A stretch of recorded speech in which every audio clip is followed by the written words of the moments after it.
ఈరోజు మనం టెట్ పరీక్షకు హాజరవుతున్న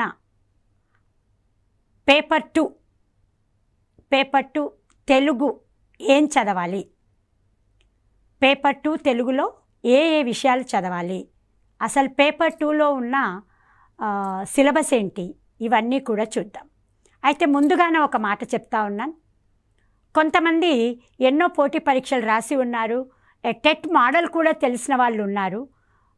టెట్ పరీక్షలో అర్హత పొందితేనే, క్వాలిఫై అయితేనే మనకు డిఎస్సికి హాజరవడానికి అవకాశం ఉంది. కాకపోతే సిలబస్లు చూసినప్పుడు టెట్లో ఉన్న చాలా సిలబస్లు మనకు డిఎస్సికి ఉపయోగపడేవి. కాబట్టి డిఎస్సికి చదువుతున్న వాళ్ళు వాటిలో భాగంగా టెట్ పరీక్షలోని అంశాలను కూడా ప్రత్యేక దృష్టి పెట్టండి. ఇదే అదే అనుకుంటూ వాటిలో ఉన్న కోరిలేషన్ని దూరం చేసుకోకండి. ఎక్కడ అంశాలు మనకు టెట్కు ఉపయోగపడుతున్నాయి వాటన్నింటినీ తీసుకోండి. సిలబస్ ఒకటే, కొన్ని వేరియేషన్స్ ఉన్నాయి. ఇక ఇప్పుడు మనం నిర్వహించే టెట్లో లక్షాధార ప్రశ్నలే మనకు తెలుసు. టెట్ పేపర్ని చూసినప్పుడు పేపర్ 1 వాళ్ళకి కానీ పేపర్ 2కి కానీ మనకుండేవి 150 మార్కులే. ఈ 150 మార్కులలో చైల్డ్ పెడగాలజీకి 30 మార్కులు తీస్తే, లాంగ్వేజ్ 1 తెలుగు వాళ్ళు ఎవరైనా సరే వాళ్ళకి 30 మార్కులు, ఇంగ్లీష్కి 30 మార్కులు, ఇక సోషల్ స్టడీస్ వాళ్ళకు వేరియేషన్ ఉంది, మళ్ళీ సైన్స్ వాళ్ళకు వేరియేషన్ ఉంది. సోషల్ వాళ్ళైతే సోషల్ కంటెంట్లో 60 మార్కులు చదివేది ఉంటుంది, మళ్ళీ మ్యాథ్స్ 30 మార్కులు ఎప్పట్లానే ఉంది. సైన్స్ వాళ్ళైతే అటు ఫిజికల్ సైన్స్, బయో సైన్స్ అవి 30 మార్కులు తీసుకునేది ఉంది. ఇట్లా మనము పేపర్ని ఓవరాల్ సమగ్రంగా మీరు అంచనా వేసుకొని దాని ప్రకారం ప్రణాళికను రాసుకుంటూ ఇక ఒక్కొక్క దానికి వెళ్ళాల్సిన అవసరం ఉంది. మరి తెలుగు పేపర్ 2లో ఏమున్నాయి, ఏం చదవాలి? ఫస్ట్ మనం ఇక్కడ సిలబస్ చూద్దాం. లాంగ్వేజ్ 1 తెలుగు మార్కులు 30. ఇక్కడ చూసినప్పుడు తెలుగులో మనకు ముఖ్యంగా 5 అంశాలను గమనిస్తాం.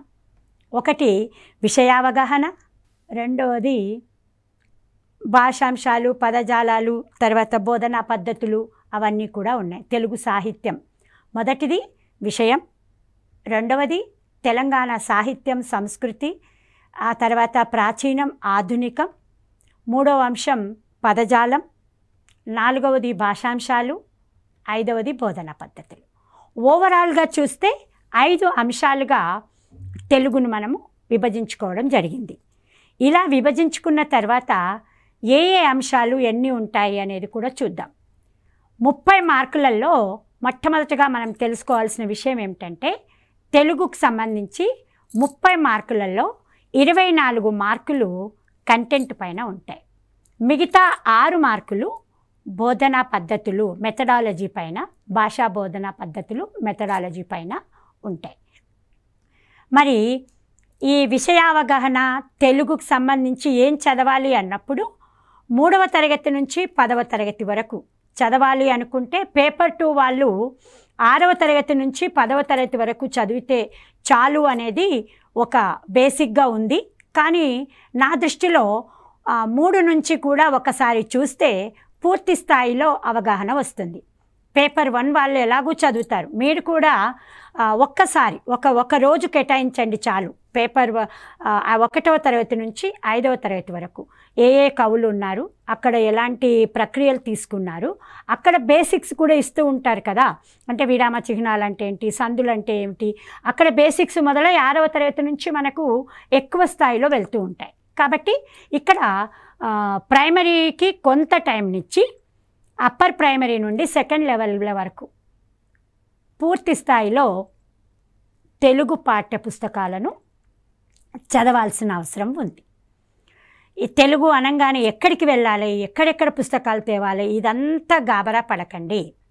మనకు తెలిసి ఇప్పటి వరకు వచ్చిన పాఠ్య పుస్తకాలలో నుంచి ప్రశ్నలు మాత్రమే టెట్లో వచ్చాయి, కొన్ని మాత్రము లేటెస్ట్ వెర్షన్స్ కొన్ని యాడ్ అవుతూ ఉంటాయి. ఇక తెలుగులో సిలబస్ని చూసినప్పుడు పేపర్ 2 గురించి మనం చదువుకుంటున్నాం. ఇప్పుడు పేపర్ 2లో మొట్టమొదటిది విషయం.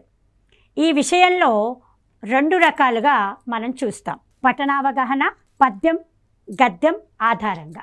ఈ పఠనావగాహన అనేది మనం చదివిన వాట్లల్లో రావచ్చు, చదవని వాట్లలో. అంటే ఇక్కడ అపరిచిత పద్యము, అపరిచిత గద్యం అంటాం. ఈ అపరిచిత పద్యము, అపరిచిత గద్యం అనడంలో ఉద్దేశం ఏమిటంటే అది పాఠ్యపుస్తకంలో పాఠంలాగా చదవకుంటారు.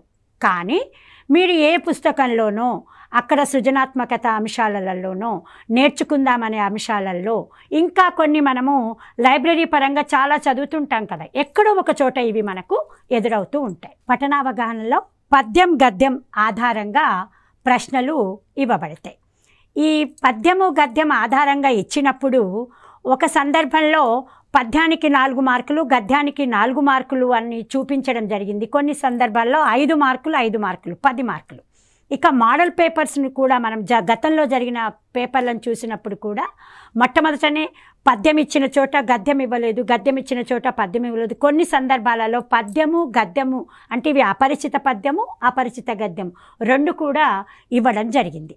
ఇవి చదివినప్పుడు వీటిపైన నిజంగా సంతోషకరమైన విషయం ఏమిటంటే తెలుగు చదివిన వాళ్ళు ఉండరు. అది ఎందుకులే అని అనుకుంటూ కూడా ఎన్నో చదివేస్తారు. అవి మనకు కాస్త అవగాహన ఉంటే చాలు, రీడింగ్ కాంప్రహెన్షన్ అంటాం. ఇవి పఠనావగాహన అంటే అంతే, మనం ఏం చదువుతున్నామో ఆ ముందల ఉన్న దాంట్లో నుంచే ప్రశ్నలు అడగడం జరుగుతుంది. ఈ 4 ప్రశ్నలున్నా 5 ప్రశ్నలున్నా 1-2 ప్రశ్నలు విషయాన్ని అవగాహన పొందావా లేదా డైరెక్ట్గా చెప్పడం, మన జ్ఞానాన్ని ప్రశ్నిస్తే, ఇక మిగతాయి మాత్రము అవగాహనను, తర్వాత ఉపయోగాన్ని, వినిమయ సామర్థ్యాన్ని కూడా ప్రశ్నిస్తాయి. అందుకే చదవగానే వెంటనే దానిపైన ఏదో ఆన్సర్ని సెలెక్ట్ చేసుకోకుండా రెండవసారి కూడా చదువుతూ వాటిని మనము జవాబులను సెలెక్ట్ చేసుకోవాల్సిన అవసరం ఉంది. ఇక్కడ ఇంకొకటి ఏమిటంటే ఈ 30 మార్కులు కూడా లక్ష్యాధార ప్రశ్నలే కదా. లక్ష్యాధారం అన్నప్పుడు అందులో 4 జవాబులు ఉంటాయి. వాటి నుంచి మనం ఒకటి సెలెక్ట్ చేసుకోవాల్సిన అవసరం ఉంది. ఈ రకంగా అపరిచిత పద్యము లేదా అపరిచిత గద్యము మన చదివిన విషయాలలోకి వెళ్ళి వస్తూ ఉంటాయి. ముఖ్యంగా మనం అనుకున్నాం పాఠ్యాంశాలు, పాఠ్య పుస్తకాలను మనం బాగా చదవాల్సిన అవసరము.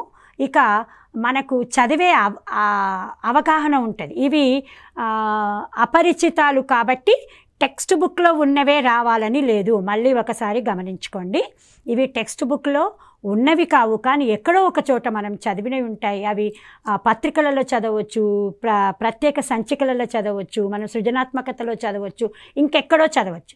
ఏం చదవకున్న ఒక విషయాన్ని అవగాహన చేసుకున్న వ్యక్తి తన ముందు ఉన్న ఇంకొక విషయాన్ని కూడా అవగాహన చేసుకుంటాడు. మన భాషా సామర్థ్యాలలో నేర్పేది అదే కదా. భాషా వినియోగంలో కూడా ఉండాలి. అక్కడ ఏదైనా కొత్త అంశం వచ్చినప్పుడు అవగాహన చేసుకోవాలి. ఇది గద్యము పద్యము.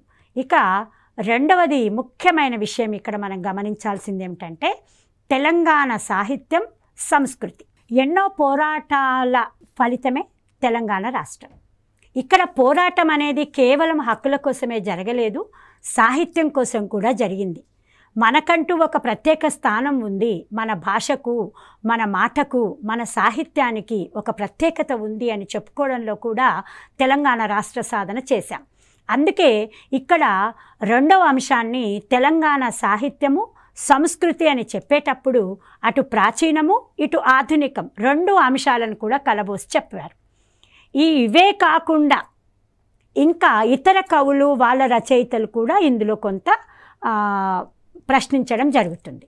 అయితే తెలంగాణ సాహిత్యము సంస్కృతి ఎక్కడి నుంచి చదవాలి? 2014లో మన రాష్ట్ర సాధన తర్వాత 2015లో పాఠ్యపుస్తకాలను రూపొందించడం జరిగింది. ఈ పాఠ్యపుస్తకాలను రూపొందించేటప్పుడు తెలంగాణ కవులు రచయితలే కాకుండా కొంతమంది ప్రశస్తి పొందిన తెలుగు కోసం తపన పడి తెలుగు భాష ఔన్నత్యాన్ని పెంచిన కవుల రచయితల అంశాలను కూడా వాళ్ళ పరిచయాలు ఉన్నాయి, వాళ్ళు చెప్పిన అంశాలు కూడా ఉన్నాయి. కాబట్టి అక్కడ నూతన పాఠ్యపుస్తకాలలోని రచయితలే కాకుండా అందులో ఉన్న ఇతర తెలుగు కవులు రచయితలను కూడా మనము చదవాల్సిన అవసరం ఉంది. పేపర్ 2 తెలుగులో రెండవ అంశంగా మనం తెలంగాణ సాహిత్యం గురించి, తెలంగాణ సంస్కృతి గురించి నేర్చుకోవాల్సి ఉంటుంది. అంటే అవి మనకు చదివిన విషయాలే మళ్ళొక్కసారి చదవడం, పరీక్ష కోసం సంసిద్ధత పొందడం. ఈ తెలంగాణ రాష్ట్రం కోసం మనం పోరాడి సాధించడంలో మనం ముందు అనుకున్నట్టుగా కేవలం హక్కుల కోసమే కాదు, తెలంగాణ ప్రజల్లోని మాట, నుడికారము, ఇక్కడ సాహితీవేత్తలు రాసిన పుస్తకాలు, వాటి యొక్క ప్రశస్తి, వాటితో పాటు తెలుగు భాష కోసం పోరాడి, తెలుగు భాష కోసం, ఔన్నత్యం కోసం తన కళలను కదిలించిన తెలుగు కవులు, రచయితలందరినీ కూడా మనం 2015లో రూపొందించిన పాఠ్యపుస్తకాలలో ఉంచడం జరిగింది. అందుకే తెలంగాణ సాహిత్యము, సంస్కృతి, ప్రాచీనము, ఆధునికం అనే అంశం కింద ముఖ్యంగా గమనించాల్సిన విషయం ఏమిటంటే 2015లో రూపొందించబడిన పాఠ్యపుస్తకాలను మనం డీటెయిల్గా చూడాల్సిన అవసరం ఉంది. ఇంతే కాకుండా ఈ పేపర్ 2లో తెలంగాణ సాహిత్యము, సంస్కృతితో పాటు సాహిత్య ప్రక్రియలు మనం పాఠ్యపుస్తకాలను చూసినప్పుడు ఒక్కొక్క తరగతిలో కొన్ని ప్రక్రియలను తీసుకోవడం జరిగింది. ఆ ప్రక్రియలన్నింటిని కూడా మనము గుర్తు చేసుకుంటూ ఏ పాఠం ఏ ప్రక్రియ కింద ఉంది, ఈ ప్రక్రియ యొక్క ఔన్నత్యం ఏంది, ఏ కవి ఆ ప్రక్రియలో గొప్పగా ఉన్నాడు అనే విషయాలు కూడా చూస్తాం. ఇంతే కాకుండా ఇక్కడ కళలు, కళాకారులు, తెలంగాణ కళలు, తెలంగాణ కళాకారులు, ఇక తెలంగాణలో ఉన్న వేడుకలు ఏమిటి, ఏ వేడుకలు చేసుకుంటాం, ఏ పండుగలు చేసుకుంటాం, వాటన్నింటిని కూడా మనం ఇక్కడ చదవాల్సి ఉంటుంది. తెలంగాణ పండుగలు చూసినప్పుడు, వేడుకలు చూసినప్పుడు మన దగ్గర పెళ్ళి పేరెంటాలతో పాటు బిడ్డ పుట్టినప్పటికెళ్ళి ఎన్నో వేడుకలు చేస్తూ ఉంటాం. ఆ తర్వాత పండుగలు చూస్తే బతుకమ్మ పండుగ, తర్వాత బోనాల పండుగ, ఇవి మన ప్రత్యేక జాతరలు, మన దగ్గర బొడ్రాయి పండుగలు, ఇవన్నీ కూడా ఉన్నాయి. అలాగే ఇక్కడ ఆడే క్రీడలు, ముఖ్యంగా చూస్తే తెలంగాణ క్రీడలలో మనము జిల్లిగోన అంటాం, తర్వాత పచ్చీస్ ఆటలు, ఇట్లాంటి ఆటలు, అవే కాకుండా పాటలు, సువి పాటలు ఉన్నాయి, దంపుడు పాటలు ఉన్నాయి, బతుకమ్మ పాటలు ఉన్నాయి, హోలీ పాటలు ఉన్నాయి. ఇలాంటి తెలంగాణకు సంబంధించిన ప్రత్యేక పాటలు, క్రీడలు, వేడుకలు, కళలు, కళాకారులు, ప్రక్రియలు, ఇవన్నీ కూడా తెలంగాణ సాహిత్యము, సంస్కృతి కింద చూస్తాం. పేపర్ 2లో మనం చదవాల్సిన ప్రత్యేక అంశం ఏమిటి అంటే పదజాలం. ఈ పదజాలం కూడా చాలా చిన్నదేం కాదు, కాకపోతే అన్నీ విన్నవే, అన్నీ చదివినవే. పదజాలంలో మనం తెలంగాణలో చూస్తే తెలంగాణ పదజాలం ప్రత్యేకంగా ఉంటుంది. తర్వాత ఇక్కడ సామెతలు ప్రత్యేకంగా ఉన్నాయి, మన జాతీయాలు ఉన్నాయి, పొడుపు కథలు ఉన్నాయి, పర్యాయ పదాలు ఉన్నాయి, ఉత్పత్త్యర్థాలు ఉన్నాయి, ప్రకృతి వికృతులు ఉన్నాయి. వీటన్నింటిని కూడా నేను ఇవి అయిపోయిన తర్వాత మీకు మళ్ళొకసారి చెప్తాను. ఈ పదజాలం కింద ఉండే సామెతలు, జాతీయాలు, పొడుపు కథలు, పదజాలము, పర్యాయ పదాలు, ఉత్పత్త్యర్థాలు, ప్రకృతి వికృతులు, వీటన్నింటినీ మనము చాలాసార్లు పాఠ్య అంశాలలోనే వాటితో కలిపే చదివేస్తుంటాం. కాకపోతే ఎక్కువసార్లు చదివినప్పుడే వీటి యొక్క భావన, నానార్థాలు కూడా ఉంటాయి, వ్యతిరేక పదాలు కూడా ఉంటాయి. వీటన్నిటిని చూస్తే ఏంటంటే మనం పొందిన అవగాహన, ఆ అంశం పట్ల మనం చేసుకున్న అర్థాలు కూడా ఉంటాయి. ఒక పద్యం చదివినప్పుడు అర్థాలు మనం తప్పకుండా నేర్చుకోవాల్సిన అవసరం ఉంటుంది. వాటికి పర్యాయ పదాలేంటి, నానార్థాలేంటి, ఎక్కడ ఉత్పత్తి అర్థం ఉంది, ఈ పదం ఎలా వచ్చింది, ఈ పదానికి ప్రకృతి వికృతులు ఏమిటి, ఇవన్నీ మనము పాఠ్యపుస్తకాలలో పాఠాలతో పాటు నేర్చుకున్నాం. కానీ పరీక్ష రాసేటప్పుడు కొంత విషయ అవగాహనతో ముందుకు సాగాలి. ఇక మూడవ అంశం పదజాలం. నాలుగవది చూస్తే భాషాంశాలు. తెలుగు భాషే కదా, చిన్నప్పటికెళ్ళి చదువుతూనే ఉన్నాం, చిన్నప్పటికెళ్ళి మాట్లాడుతూనే ఉన్నాం అనిపిస్తుంది మనకు. కానీ ఖచ్చితంగా భాషాశాస్త్రానికి వెళ్ళినప్పుడు భాషాంశాలు చాలా గమనిస్తాం. మనం ఏమైతే మాట్లాడుతున్నామో అదే భాష, వాటికి లిఖిత రూపం ఇచ్చినప్పుడు లిఖిత రూపం అవుతుంది. మరి ఇదొక ప్రవాహం లాంటిది. ఒక నది ప్రవహిస్తుంటుంది, ఒక వాగు ప్రవహిస్తుంటుంది. కానీ ఒక నదీ ప్రవాహంలో ఎన్నో అంశాలు జొరబడ్డట్టుగా భాషాపరంగా కూడా కొత్త విషయాలన్నీ కూడా చేరుతూ ఉంటాయి. మూలాలు అక్కడే ఉన్నాయి. ఆ మూలాల ఆధారంగానే కొత్త విషయాలెన్నో నేర్చుకోవాల్సిన అవసరం ఉంటుంది. అయితే ఇక్కడ మనము భాషాంశాలలో చూస్తే ముఖ్యంగా అక్షరాలు వర్ణమాల అంటాం కదా, వర్ణమాల తర్వాత ద్విత్వ పదాలు, సంయుక్త అక్షరాలు, సంశ్లేషాక్షరాలు. ఏంటి ద్విత్వాలు అంటాం, వేటిని సంయుక్త అక్షరాలు అంటాం, సంశ్లేషాక్షరాలు అంటాం. ఇవన్నీ ఒక్కసారి మనము వెనక్కి వెళ్తే చాలు గుర్తుకొస్తాయి. వాటిని బాగా మనసులో పెట్టుకోండి, కన్ఫ్యూజ్ కాకుండా ఏంటివి ద్విత్వాలు, ఏవి సంయుక్తాలు అటు తెలుసుకోవాలి. ఇక అక్షరాల కలయికతోని కొన్ని పదాలు ఏర్పడతాయి, కొన్ని అర్థవంతమైన పదాలతోని వాక్యాలు ఏర్పడతాయి. ఆ వాక్యాలు ఎలా ఉంటాయి, అసలు వర్గయుక్కులు అంటే ఏమిటి, పరుషాలు, సరళాలు, వీటన్నిటిని కూడా మనము చిన్న క్లాసులోకి వెళ్ళి చదువుతూనే ఉంటాం, డిగ్రీల వరకు వస్తూనే ఉంటాయి. ప్రత్యేకంగా పిహెచ్డీలు చేసిన వాళ్ళు కూడా భాషాపరంగా ఉన్నారు. కాబట్టి వీటిని కొంచెం శ్రద్ధ పెడితే వాటి యొక్క తేడా ఏంటో తెలుస్తుంది, వాటిని ఎలా చదవాలో కూడా అర్థమవుతుంది. భాషా భాగాలన్నీ కూడా మనము నామవాచకాలు, సర్వనామాలు, ఇవి కర్త, కర్మ, ఇవన్నీ కూడా మనం చూస్తూ ఉన్నాం. విశేషణాలు, అవ్యయాలు, అవన్నీ కూడా భాషా భాగాలలో నేర్చుతాం. ముఖ్యంగా లింగాలు, వచనాలు, కాలాలు, మనము లింగాలలో స్త్రీ పురుష లింగాలతో పాటు ఏకవచనం, బహువచనాలు, కాలాలు అన్నప్పుడు 3 కాలాలు. ఇక విభక్తులు, మనము విభక్తుల లేనిది అసలు భాషను ఒక వాక్యాలలో మనము లింక్ అనేది ఇవ్వలేము. అవ్యయాలు, విరామ చిహ్నాలకైతే ప్రత్యేకంగా భాషలో ఒక పట్టు ఉంది కాబట్టి విరామ చిహ్నాలు. ఇక సందులలో చూస్తే తెలుగు సందులు, సంస్కృత సందులు, సమాసాలు, క్రియలు చూసినప్పుడు సమాపక క్రియలు, అసమాపక క్రియలు. వాక్యాలలో మళ్ళీ రకాలు. ఒక వాక్యం ఏర్పడితే అయిపోదు, అబ్బా అనేది ఒకటి, ఏంటి, ఇవి ప్రశ్నార్థక సూచనలు. కానీ వాక్యం మొత్తం కూడా ఆశ్చర్యార్థక వాక్యాలు ఉంటాయి, విద్వర్ధకాలు ఉంటాయి, ప్రశ్నార్థకాలు ఉంటాయి, సందేహార్థక వాక్యాలు కూడా ఉంటాయి. ఈ వాక్యాల రకాలన్నింటిని కూడా చూసుకోవాలి. కొన్ని నిషేధార్థకాలు కూడా ఉంటాయి. ఇక ముఖ్యంగా ఏమిటంటే వాక్యాలలో ప్రత్యక్ష వాక్యాలు, పరోక్ష వాక్యాలు. నేను ఇలా మాట్లాడుతున్నప్పుడు ప్రత్యక్షమే, కానీ నేను మాట్లాడని ఇంకొకరికి చెప్పేటప్పుడు పరోక్ష వాక్యాలు ఉంటాయి. అట్లాగే కర్తని వాక్యాలు, కర్మని వాక్యాలు.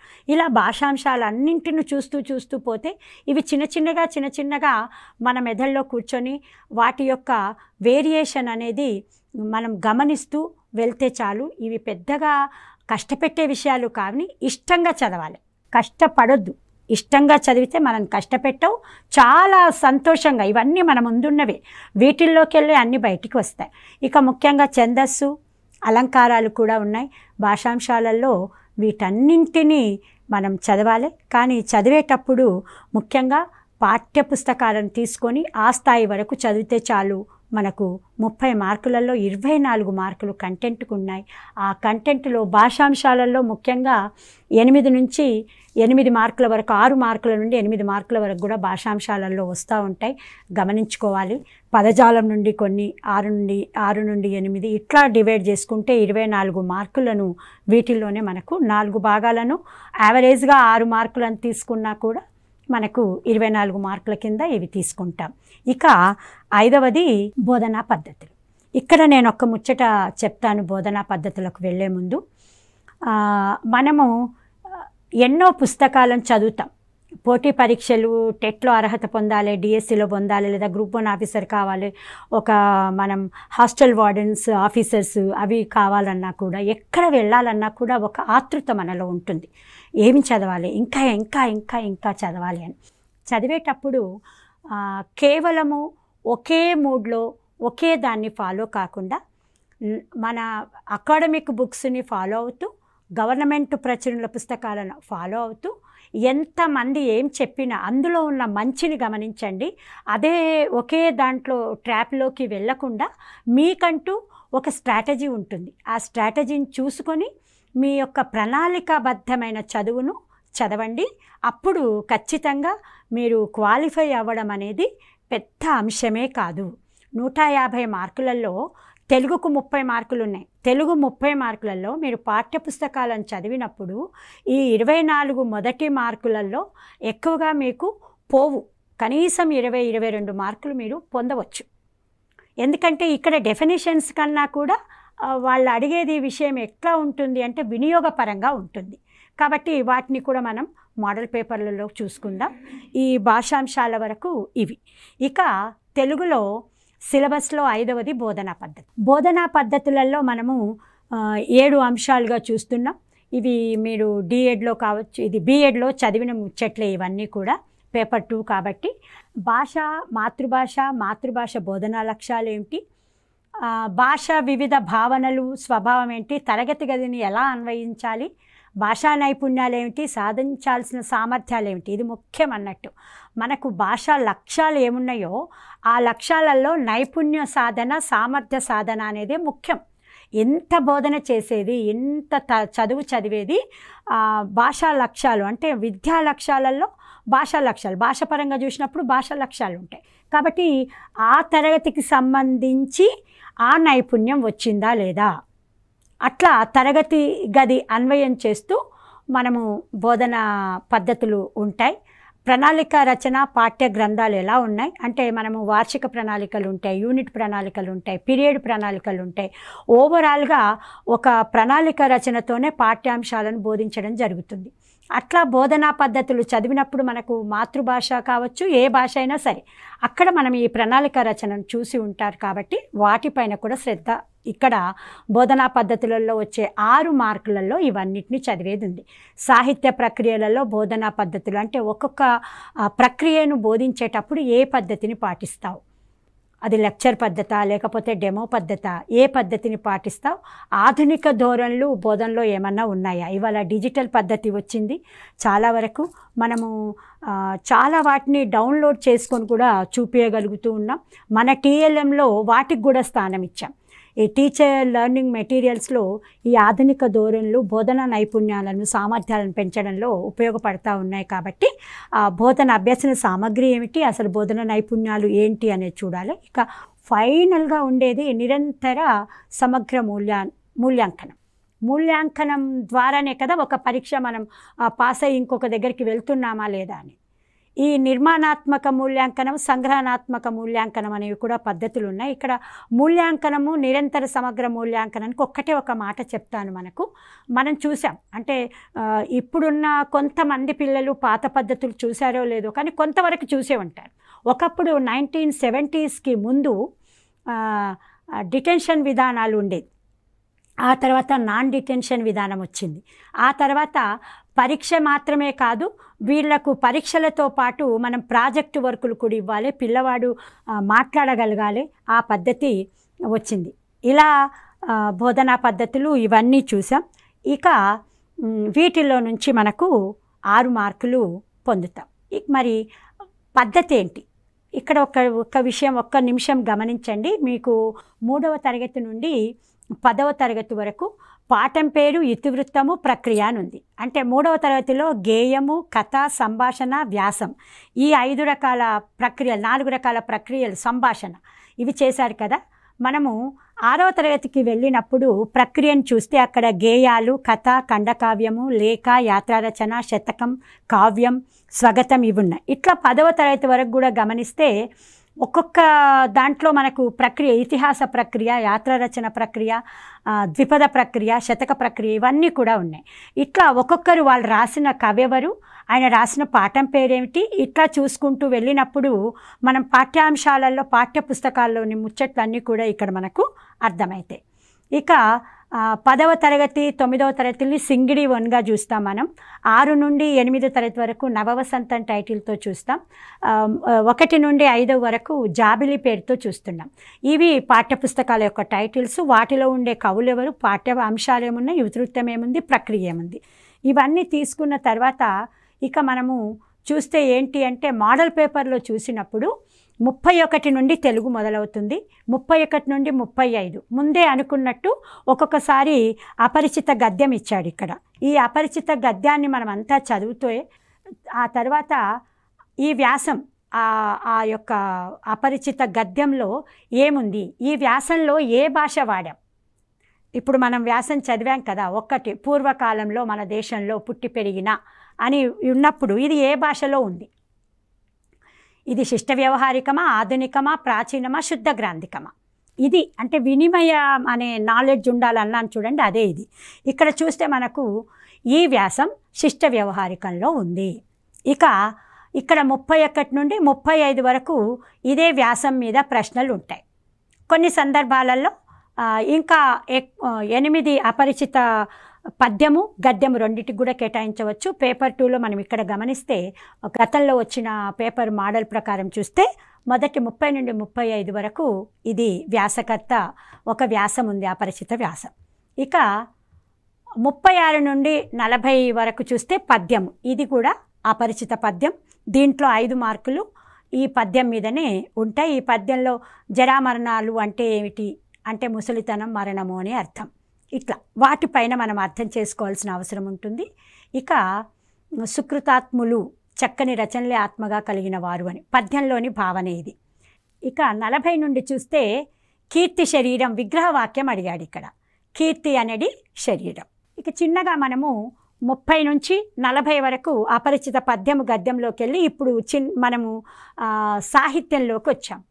రామాయణ కావ్యం రచించిన కాకతీయ సామంతరాజు ఎవరు అని చూస్తే మనము గోనబుద్ధారెడ్డి. ఇవన్నీ కూడా మనము 6 నుండి 10 లేదా 1 నుండి 10th క్లాస్ వరకు, 1 నుంచి 5 వరకు ఒక దృష్టి పెట్టమన్నాం.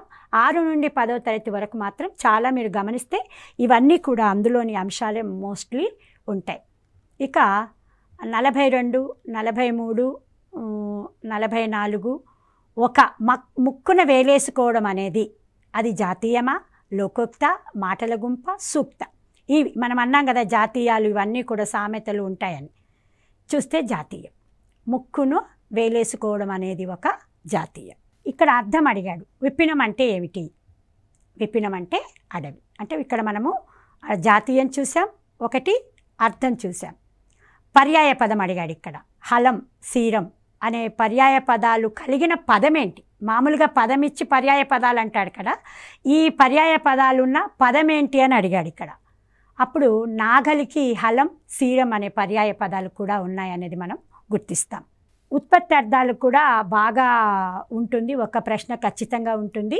పారాశర్యుడు అనే పదం ఎలా వచ్చింది? ఈ పదానికి బేస్ ఏంటి? ఉత్పత్తి చూస్తే పరాశరుని కుమారుడు కాబట్టి అతనికి పరాశర్యుడు. అతను ఎవరు అనేది మనకు గమనించాలి. కార్యం పదానికి వికృతి, ప్రకృతి వికృతి నుంచి వస్తాయి అన్నాం కదా, చూడగానే మనకు అర్థమవుతుంది. కార్యం అనే పదానికి వికృతి కర్ణం. పిల్లి వెంటబడి ఎలుకను తరిమింది.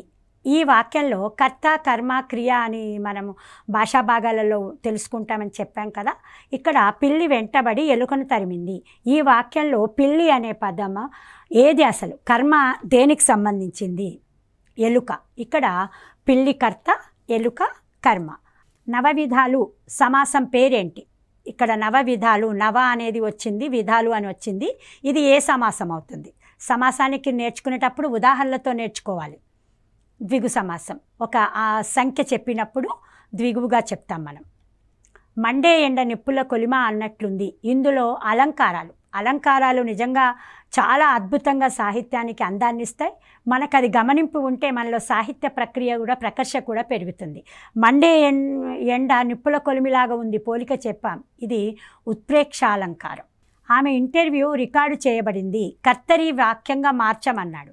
కర్తని, కర్మని ప్రత్యక్ష పరోక్ష వాక్యాలు ఉంటాయి అన్నాం కదా, వినిమయంలోనే ఎక్కువగా అడుగుతాడన్నాడు. ఈ ప్రశ్న అట్లాగే ఉంది. ఆమె ఇంటర్వ్యూ రికార్డు చేయబడింది అన్నప్పుడు కర్తరి వాక్యంగా మారిస్తే ఏమవుతుంది? అది ఆమె ఇంటర్వ్యూను రికార్డు చేశారు. వజ్రములకు గోల్కొండ పుట్టినిల్లే కదా, ఈ వాక్యము ఆధునికల్లాగా మారవాలి. మార్చినప్పుడు వజ్రాలకు గోల్కొండ పుట్టిన ఇల్లు, గోల్కొండే వజ్రములకు పుట్టినిల్లు, గోల్కొండే వజ్రములకు పుట్టిల్లే కదా, వజ్రాలకు గోల్కొండ పుట్టినిల్లే కదా. ఏదవుతుంది? వజ్రములకు గోల్కొండ పుట్టినిల్లే కదా అనే ఒక వాక్యానికి ఆధునిక వచనంలోకి మారిస్తే వజ్రాలకు గోల్కొండ పుట్టినిల్లే కదా. ఇది ఇలా మనకు 54 పదవి భాగం సెలవిచ్చి, సెలవు ప్లస్ ఇచ్చి, దీని అర్థం రైట్. ఈ భాషా ప్రభావానికి అత్యధికంగా లోనైందట. తెలుగు భాష ఏ భాషా ప్రభావానికి లోనయ్యింది? భాషాంశాలు చదువుకునేటప్పుడు ఇక్కడి నుంచి చూస్తే సంస్కృత భాషా ప్రభావానికి అత్యధికంగా లోనైంది. పిల్లలు ఏ వయసులో భాషను నేర్చుకోవడానికి సిద్ధంగా ఉంటారు? పుట్టుక నుండే వాళ్ళు సిద్ధంగా ఉంటారు. 30 నుండి 60 మార్కుల వరకు కదా. మనం ఇక్కడ గమనిస్తే 35 నుండి 55 నుంచి చిన్నగా మెథడాలజీలోకి వెళ్ళిపోయాయి. ప్రణాళిక వలన బోధన కష్టమవుతుంది, సులభమవుతుంది, సందేహాస్పదం, అస్పష్టం. ఏమవుతుంది చూద్దాం. సులభమవుతుంది. ఏదైనా సరే ప్రణాళిక రచన ఉంటే ఖచ్చితంగా సక్సెస్ అవుతాం మనం. కథాకథన కౌశలం అంటే నైపుణ్యం అంటే ఏమిటి అంటే, కథాకథనం చెప్పడం అనేది దేనివల్ల పెరుగుతుంది? నాటకీకరణ, కథాబోధన, ఏకపాత్రాభినయం, వ్యాసరచన. దేనివల్ల? ఒక్క సెకండ్ ఆలోచించండి. ఆన్సర్ కథాబోధన వలన. దృశ్యోపకరణానికి సరి అయిన ఉదాహరణ. మనం బోధన సామగ్రి అని చదివాం కదా, ఇవి 6 మార్కులలో వీటికి కూడా ఒకటి స్థానం ఉంటుంది అనుకున్నాం. ఒక ప్రశ్న అందులోనే ఉంది. దృశ్యోపకరణానికి అంటే చూడడము అనే ఒక ఉపకరణ ఏది? Tape recorder, radio, gramophone, Doordarshan. ఈ పాటికి మీకు అర్థం తెలిసే ఉంటుంది. దూరదర్శన్. 60 పిల్లల ప్రాజెక్టు పనులు ఈ రకమైన మూల్యాంకనంలోనికి వస్తాయి. ప్రాజెక్టు పనులు బాగా ఇస్తున్నాం నిరంతర సమగ్ర మూల్యాంకనంలో భాగంగా. ఇవి మరి ఈ పిల్లల ప్రాజెక్టు దేనిలోకి వస్తుంది? నిర్మాణాత్మకం, సంగ్రహణాత్మకం, సంచిత మూల్యాంకనం, లోప నిర్ధారణ మూల్యాంకనం. నిర్మాణాత్మకం ఏం చేసినా దానిపైన ముందుకు వెళ్ళాలనే ఒక నిర్మాణాత్మక మూల్యాంకనం ఉండాల్సిన అవసరం ఉంటుంది. ఓకే, మనం పేపర్ 2లో ఈరోజు సమగ్రంగా సిలబస్ని చూసాం, ఒక మోడల్ పేపర్ని కూడా చూసాం. మరొక్కమారు మీ అందరికీ చెప్తున్నాను ఏమిటి అంటే, మనం నోటిఫికేషన్లో పద్ధతులలో ఏమైనా మార్పులు వచ్చినాయి అని తెలిసినప్పుడు మాత్రం మీరు తెలుసుకోండి. ఇంతవరకు వచ్చిన విధానాలు, సిలబస్లు ఇవే ఉన్నాయి, మోస్ట్లీ ఇవే ఉంటాయని మనకు తెలుసు. కానీ ఏమైనా మార్పులు ఉంటే మాత్రం మీరు గమనించుకొని ఎప్పటికప్పుడు అప్డేట్ అవుతూ పరీక్షకు సిద్ధపడాలని కోరుకుంటూ, ఈ చక్కటి అవకాశాన్ని వినియోగించుకుంటున్న నాకు కూడా సంతోషంగా ఉంది. All the best. అందరూ టెట్లో అర్హత పొందాలి. అర్హత పొందడానికి మనం టెట్ అవగాహనలో చూస్తాం వాటిని. ప్రతి ఒక్కరూ 150 మార్కులలో జనరల్ వాళ్ళకైతే 90 మార్కులకే క్వాలిఫై అవుతారు. బీసీలు అయితే 75 మార్కులు, ఎస్సీ ఎస్టీ పిహెచ్సీలు అయితే 60 మార్కులు. అంటే ఇక్కడ 60%, 50%, 40% అనేది ఇది క్వాలిఫై అయ్యే మార్కులు. అంతకన్నా అత్యధికంగా 150కి 140 ఎబోవ్ వచ్చేటట్టు ప్రయత్నం చేయండి. తెలుగులో అయితే 24 మార్కులు కంటెంట్కు ఉన్నాయి, 6 మార్కులు మెథడాలజీకి ఉన్నాయి. All the best. మంచిగా ప్రిపేర్ అవ్వాలని కోరుకుంటూ ఆల్ ద బెస్ట్.